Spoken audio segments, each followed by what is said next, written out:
Drone Lancet Rusia terekam menghancurkan senjata howitzer beserta tentara Ukraina di Alexeyevka. Rekamannya diunggah di Telegram pada Jumat 7 Februari 2025. Dalam keterangan unggahan disebutkan inilah karya akurat Lancet yang menyasar senjata angkatan bersenjata Ukraina di Alexeyevka.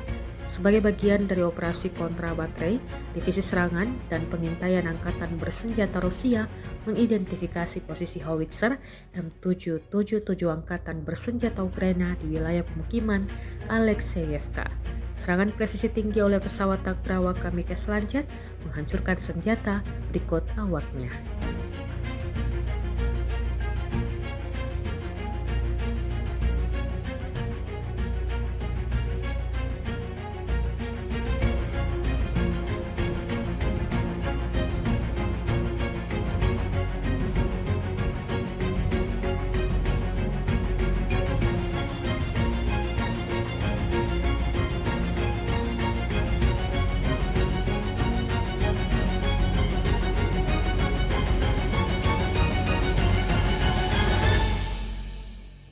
Download Tribun X sekarang, menghadirkan lokal menjadi Indonesia.